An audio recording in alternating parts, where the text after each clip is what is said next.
Hajrah kang puspita harum kasiliring samirana mri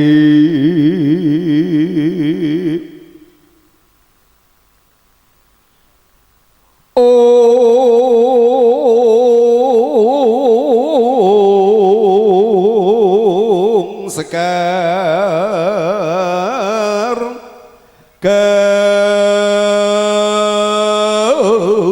kedung kungas lan gandanyo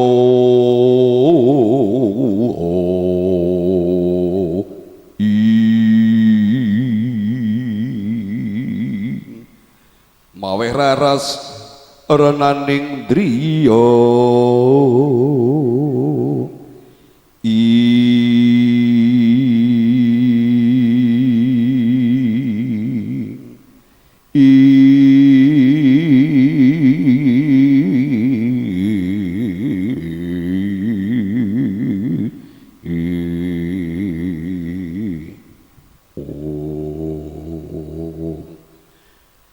kanthi nenggo tibaning adicara panggih para pinisepuh aji sepuh ingkang kasepuhaken tansah hanya nyuwun dhateng Gusti mugi ingkang kalenggahan mangke tansah boten wonten alangan setunggaling punapa pramila bilih kalenggahan ing mangke saya bingah saya remen jroning penggalih punapa to ingkang minangka dados kelangenanipun kadya wulan purnama candrani ingkang mapan wonten ing sasana pawiwahan Aprilinda ingkang sampun dipun kanthi dening para kenya ingkang tansah nandhang bebungah jroning penggalih sak temene duweni rasa iri ing batine kapan yo aku padha kaya manten iki mangkono sandang panganggone tan sarwa sami boten wonten bentenipun setithika wiwit kang den agem busananipun ngantos jarik kang sampun mapan wonten ing jasadipun bilih Aprilinda minangka pinanganten sampun ngagem busana kresna tegese cemeng cunduk mentul ingkang mapan wonten mustakanipun ugi Sekar Melati kang minangka tandha tresnanipun pinanganten putri dhateng pinantan kangkung ugi dhateng mokal bilih pinanganten kangkung ingkang tansah nenggo-nenggo dhateng tibaning adicara panggih ugi ngagem busana tan beda kalian pinanganten putri bilih juru sungging ingkang sampun samapta ing gati sawega ing diri nata dhateng kahananipun Katon Sulistya ing warni apa to tegese Sulistya kuwi duweni makna utawa ateges ayu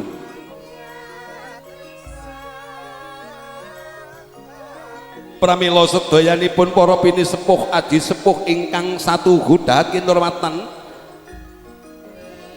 sami nyuwun dhateng gustinipun ingkang supados adicara ing mangke boten wonten alangan setunggal punapa wonten sudungipun Bapa Tukiman miwah Ibu Nur Siyati ingkang sampun nampi dhateng penglamaripun Bapa Homsin miwah Ibu Sulistiani Kedung Rejo ing mangke keluarga kekalih sami netepi dhateng jejibahan agung ingkang mangke sageta pinanganten sarimbit iso dadi tutus tegese dadi tali tumrape ing kaluwarga besok titis tegese Dani Rahmansah bisawa kenceng anduweni gegayuhan titis tegese lurus ora ana enggok-enggokane bilih tatak bisawa besok Dani anggone kewajiban agung tetep bisa tatak apa wae kang sira gayuh utawi sira obadi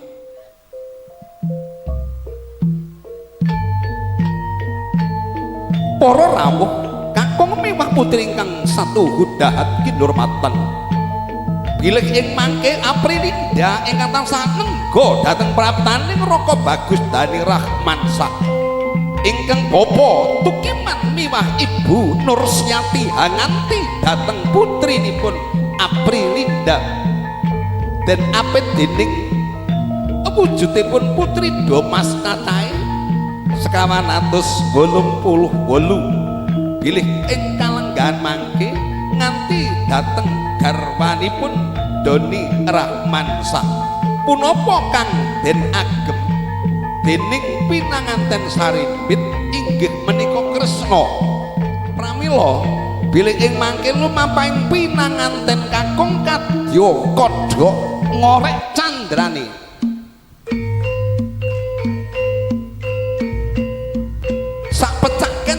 sak pecak mangu sang Bagus Doni Rahmansah bilih kalenggahan mangke badhe mrepeki kalian garwa prameswari Aprilinda atmajanipun bapa tukiman miwah Ibu Nursyani tibaning adicara liru kembar mayang ingkang ngasta Joko Bagus kalian Putri Domas nuduhake sing ngasta kembar mayang kudune wanita utawa Joko sing durung nate palakrama ing kono ana gambare keris manuk lan uler Doni Dani ngertenono sira kudu kenceng kaya keris kudu bisa mamanuhi karo garwa sira lan bisa ngulri kelawan bojomu sampun adicara ingkang salajengipun sawat gantal utawi balangan suruh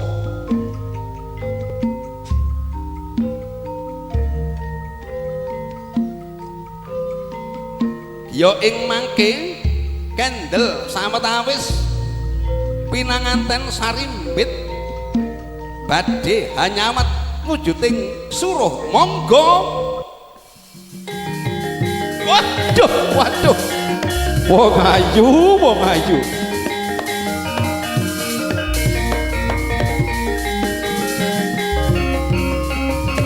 sampun ditimanci anggoting balangan suruh Kiyo ing mangke sumungkem dateng ingken garwa lujeng rawuhipun Kang Mas iya nggih bojoku wong ayu Aprilinda rahayu tekaku kowe ya semono gata inggih Kakang pangabekti kula katur iya dak tampa wong ayu garwanipun Kakang sampun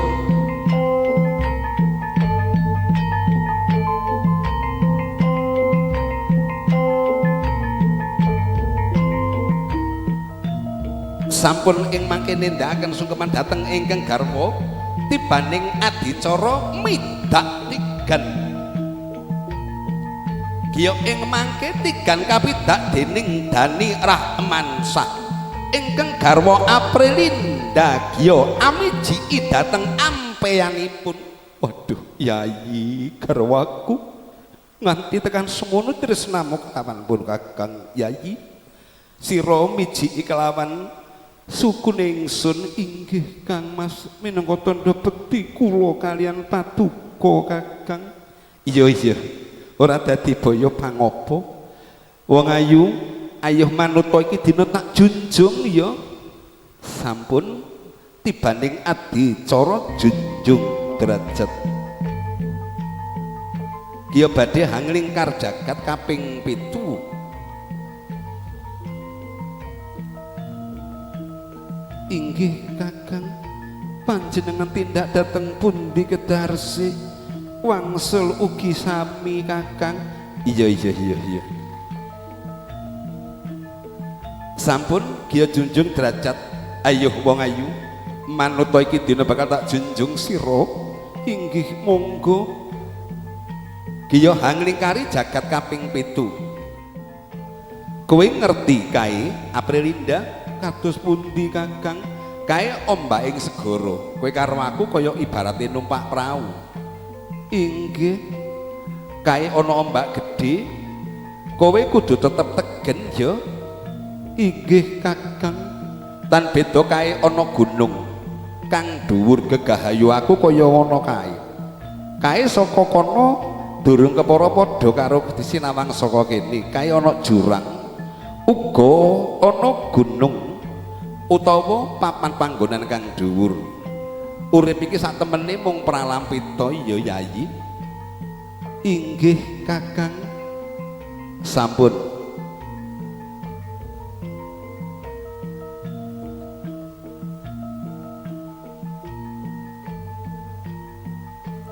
Panjenenganipun Ibu Dani ingkang saking Sumber Sari Rawa Kanggung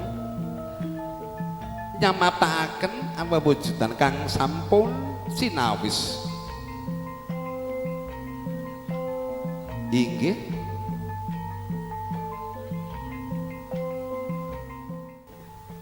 Dole Dani tak ombeni sira ya dimin kuat anggon sira mengko bebrayan gedhe ora teges pun bapa ora tresna karo kowe. Inggih matur nuwun.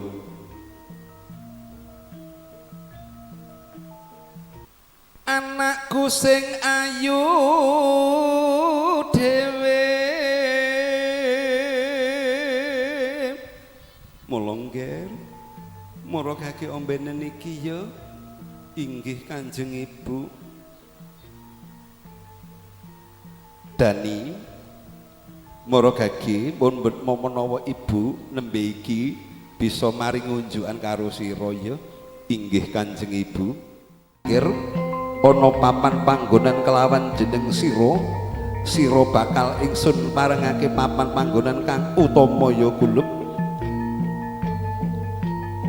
Bilih ing mangke pinanganten tansah kairing dening ingkang Rama miwah Ibu.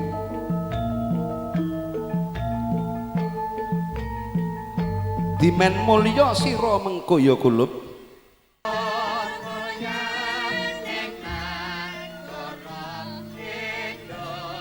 Ketingal ingkang kalenggahan mangke Bapa Tukiman miwah Ibu Nursiyati nyamataken pinanganten sarimbit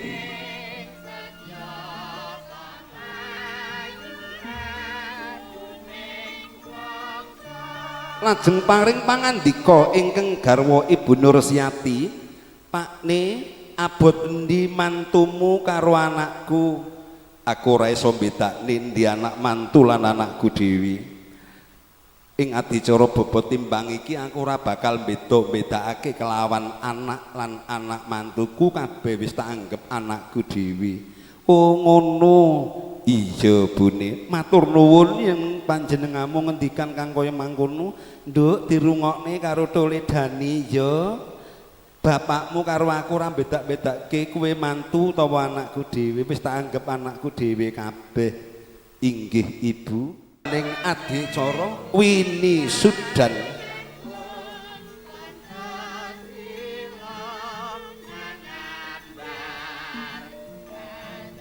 Kiyo kalenggahaken pinanganten putri miwah pinanganten kakung lajeng pinarak lenggah wonten sisih kananipun sak telemek kendel warara tegese kenya ingkang ngasta wujudipun tibaning adicara kacar kucur nggih Bu. Kiyo kalenggahaken menghadap ke juru sungging atau ke tukang foto mesem ya, mantene ya mesem.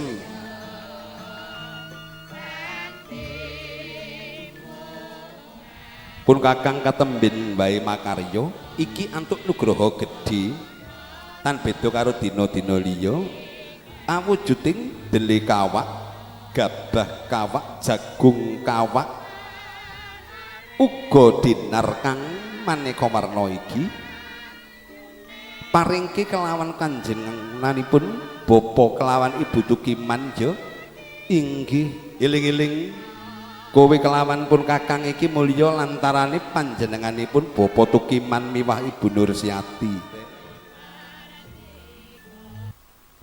Ibu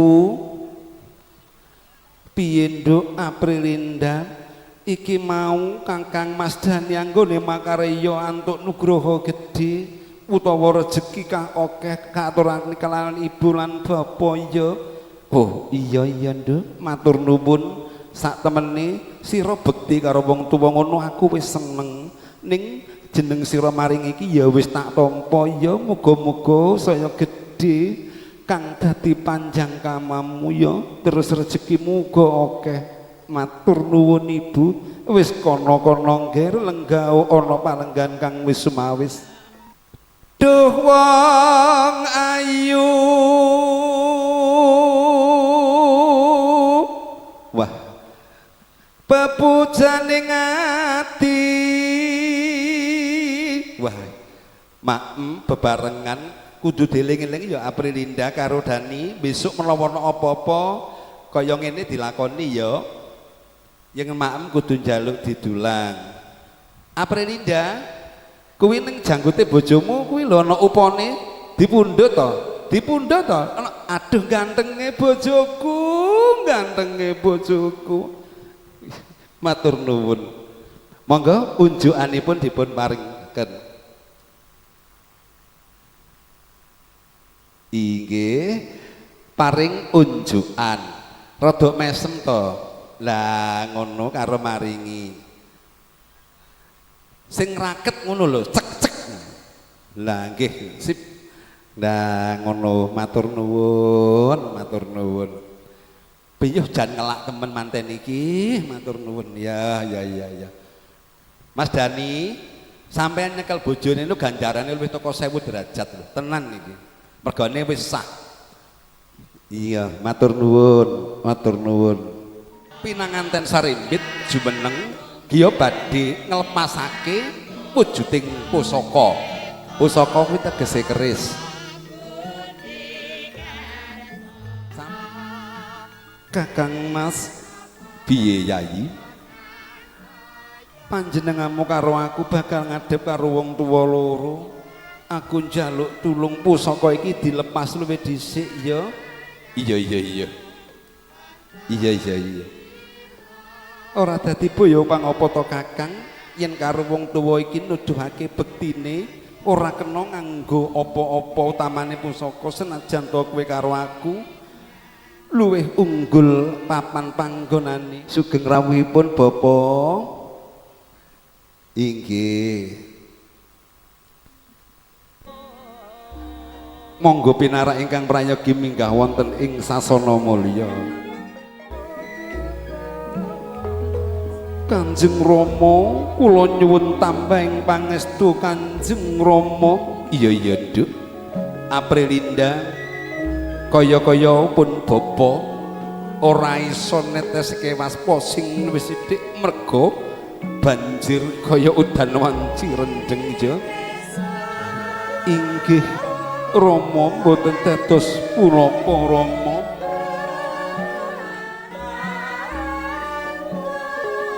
Kanjeng Ibu kula nyuwun tambahing pangestu iya Le Dani Rahmansah muga-muga lebda karya kalih ing rubeda ya inggih Kanjeng Ibu kungger sira bekti kelawan pun Ibu iya tak tampa inggih Ibu kowe bakal pisah kelawan wong tuwa lan aku nduk muga-muga sira iki dina bisa buka lawang dhewe kanthi karaharjan inggih Kanjeng Rama nyuwun tambahing pangestu iya Dani aku titip kelawan anakku wadon Aprilinda yo aja digawe cuwolan aja digawe gelo Kanjeng Ibu kula nyuwun tambahing pangestu Kanjeng Ibu kula badhe ngladosi kelawan putra paduka Dani Rahmansa.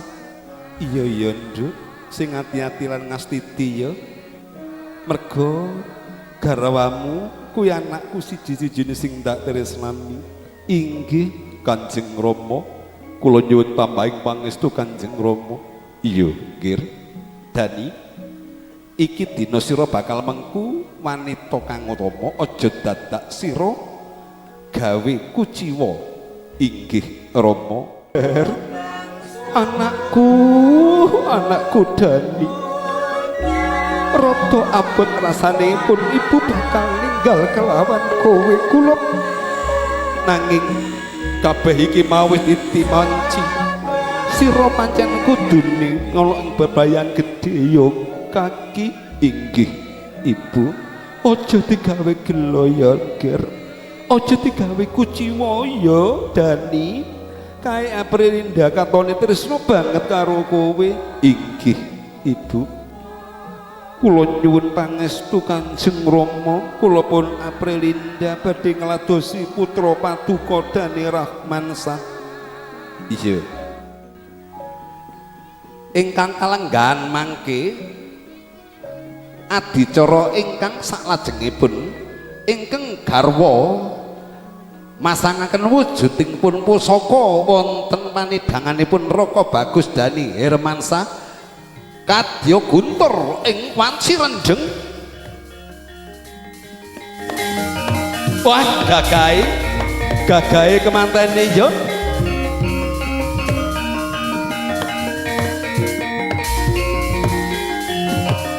Para rawuh sedaya sampun kalaksanan kanthi pratitis boten wonten ingkang nguciwani. Wiwit adicara liru kembar mayang ngantos sungkeman sedaya sami boten wonten alangan setunggal punapa.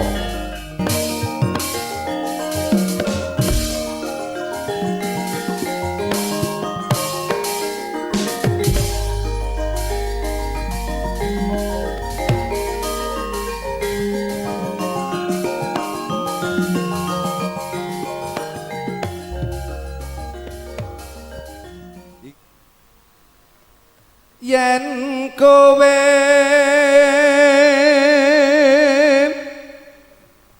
seneng lalewa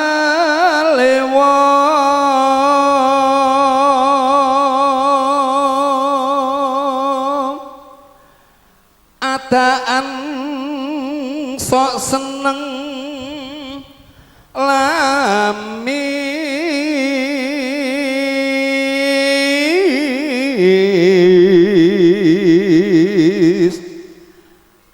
becik alu wong prasaja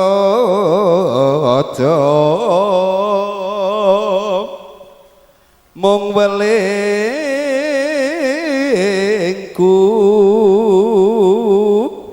aja lamis.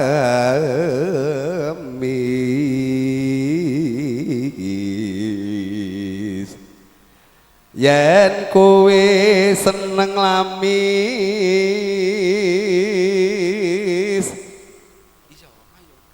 gampang kena ing bebendu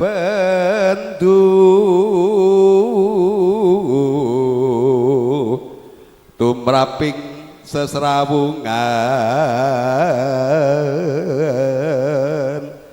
Mbok aja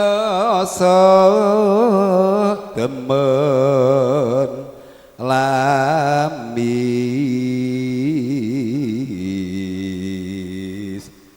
seneng lamis padha karo seneng citra.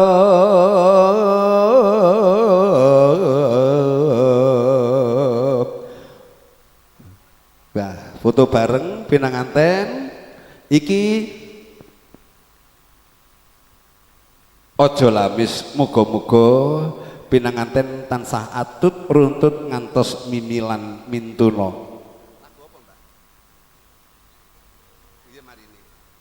Ojo lamis nggih, kangge pengiring kemanten saking Kedung Rejo. Pinar ingkang prayogi aja lamis kangge panjenengan sedaya. Sumangga. Kembar mayang foto.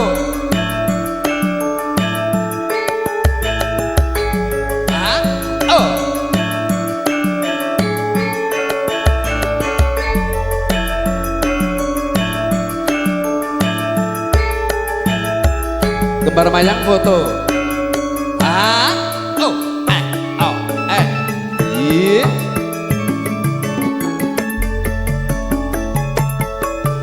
Ojo sok gampang janji wong manis yen to amung lamis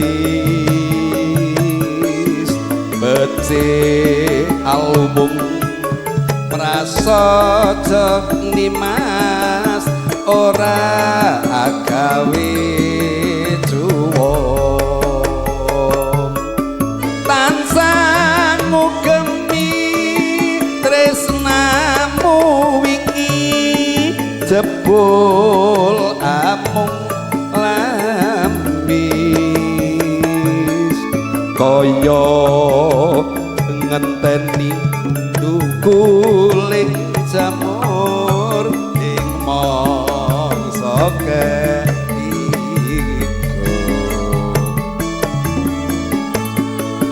aku iki prasasat lorotan antuk jambi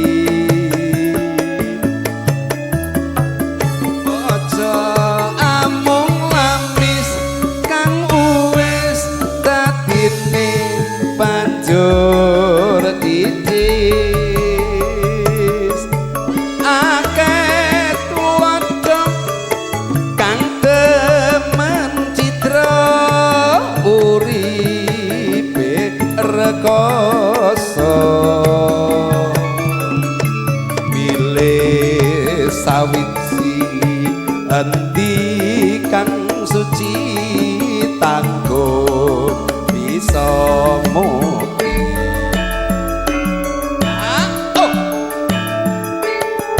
embun pagi Sukodono Mas Lukman Tatarias Doni saking Sumber Sari Rawa Kangkung tan sampe-sampe kaget ya Bu kok ono cerita iki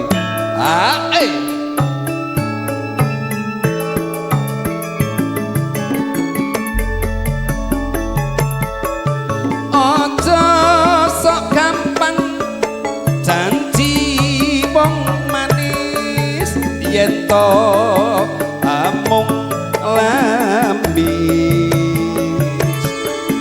becik alumum prasaja nimas ora agawe juwon tansah tresnamu wingi jebul amung lamis kaya ngenteni tukuling jamur ing mangsa ketiga aku iki prasasat lorotan antuk jambi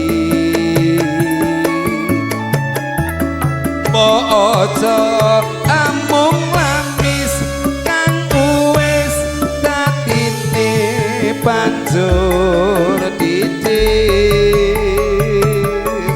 akeh tuladha kang demen citra uripe rekoso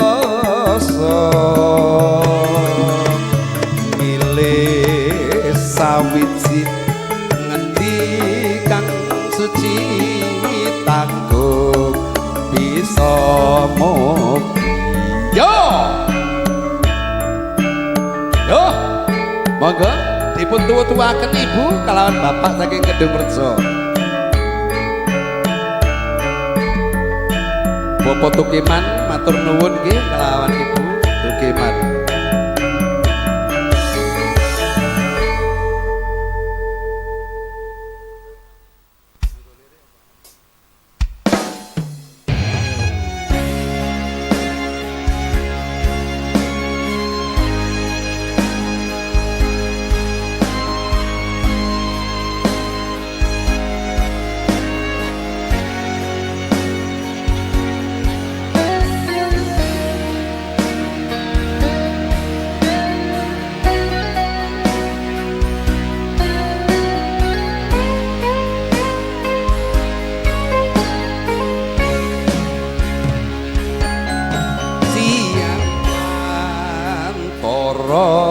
Ratri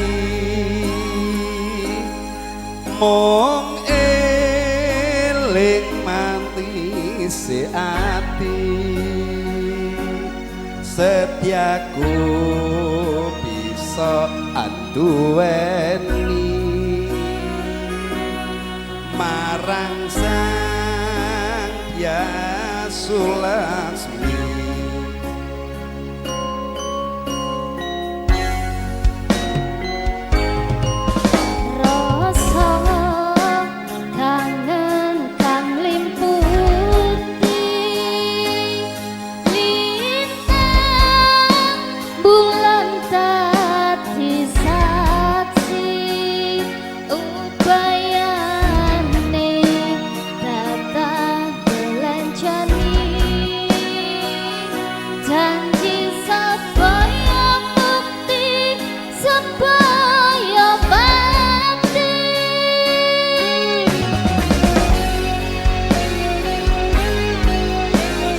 Enak banget iki tuan rumah iki. Wong ayu tresnamu kinarya tamba susadro ning batinku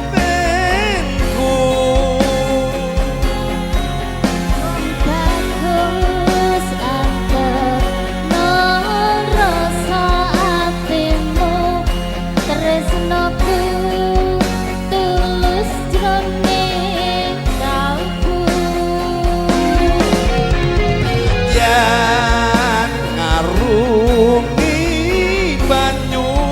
segara tresnaku ora bakal sirna senadyan nyawa ancak saka raga wis tresna ora bisa dipisahna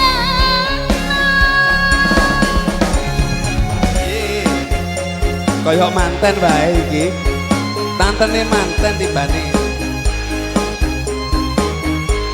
Pangapunten Pak Besan niki kula besane tapi rada edan Ora edan iki kesengsem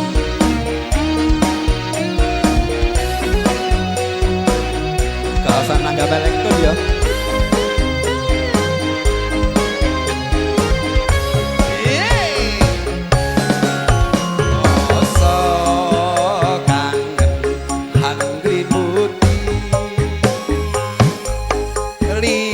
lintang bulan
bakal